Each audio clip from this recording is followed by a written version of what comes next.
Well, hundreds of Seemandhra supporters are in the national capital to protest against the bifurcation of Andhra Pradesh. Protesters arrived by special trains at night from coastal Andhra and Rayalaseema districts to take part in the rallies that will take place today as well as tomorrow. About 6 special trains carried people from rallies that have been organized by Andhra Pradesh Non-Gazetted Officers Association, which represent government employees hailing from Seemandhra region.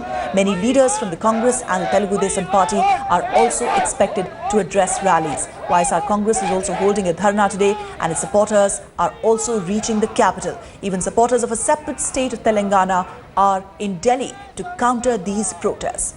We want justice! We want justice! अभी 6 train से लोग आ रहा है, 10,000 लोग आ रहे हैं. पूरा Andhra Pradesh government का कर्मचारी लोग है. They are all against to the bifurcation. जो तेलंगाना का बाइफरकेशन हो रहा है आंध्र प्रदेश का, वो अगेंस्ट टू द बाइफरकेशन है. पूरा 7 लाख कर्मचारी लोग 4 महीने से पूरा स्ट्राइक में है.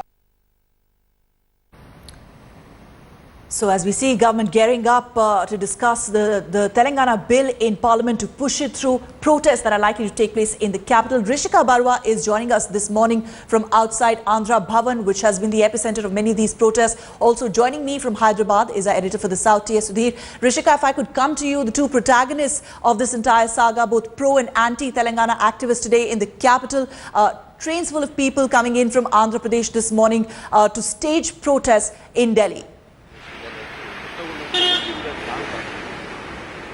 Well, absolutely. The capital has virtually turned into a fortress, especially this part of Lutyens, Delhi, which is close to the parliament. There is heavy security that we are seeing close to parliament. Several metro stations, etc., have been shut. We are expecting an action-packed day here in the parliament. Also expecting some clashes, especially since train full of people, we believe, from the Seemandhra and Rayalaseema regions have arrived late last night in the capital. I'm joined, Ruchika, right now. With me is a BJP MLA from the Telangana region, Dr. Reddy. Doctor, we believe that there are a lot of people from the Rayalaseema Seemandhra region, tens of thousands of people who have descended in the capital. What do you make of these pressure tactics? They have come in 10 trains. We don't know because Congress party has taken decision on 30th July in their CWC to bifurcate the state. And they have delayed. See, it is the last, now only 4-5 days left to get the bill passed. And these Andhra people, Samayik Andhra people, those who are actually, they are the rulers there. We are not the Telangana people. They have taken away our water, our lands, our our jobs. What is going to be your strategy to counter the protests that are likely to take place in the capital today? Do you also have supporters, pro-Telangana supporters who are here in the capital? Why should we? We don't want to fight with them. We don't. This is not a street fight. It is. We will only fight in the parliament, and we as a BJP, though we have not even a single MP in Andhra Pradesh, either in Andhra or in Telangana, but we have got lot here. About 180 in both the houses, 180 people are there in the NDA. We all will support for the bill and we will see that the bill is passed.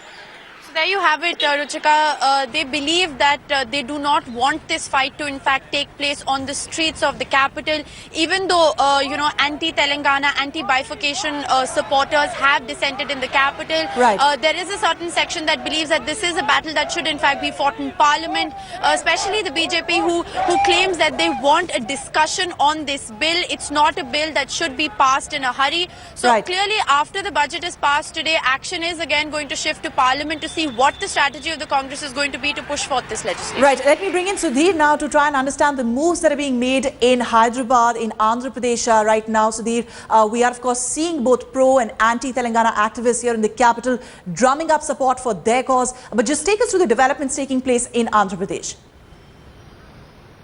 Well, when Dr. Janardhan Reddy refers to these Samaikya Andhra people, in a sense he kind of articulates the extreme divide that has taken place in Andhra Pradesh, the theme of which is Telugu versus Telugu, and that is really playing out there on the streets and even within parliament there in Delhi. Essentially what we are likely to see is an extreme division within the BJP, which Dr. Reddy does not allude to. At the BJP parliamentary board there were opinions on both sides whether they should actually go ahead with along with the Congress and support the Telangana bill in the manner in which it has been tabled, or actually propose amendments because time is very short. They have just another 4 days to go after the vote on account is presented in the Lok Sabha today, and that will be a very short time in which to push it through both the Lok Sabha as well as the Rajya Sabha. The other important development that is likely to take place this week is the resignation of Kiran Kumar Reddy, the Chief Minister deciding that finally it's enough. He has kind of pulled along since the 30th of July. He has not resigned. He decided that he's going to fight for the cause of United Andhra Pradesh. But now that the battle is really looking like it is getting lost for the United Andhra Pradesh camp, Chief Minister Kiran Kumar Reddy likely to put in his papers, but a big question mark over whether his retiring hurt at this stage of the political innings is really going to make much of a difference. All right, so this promises to be an action-packed week, not just here in Delhi, but of course in Andhra as well. Thank you very much, Sudhir, for joining us this morning and taking us through those developments there.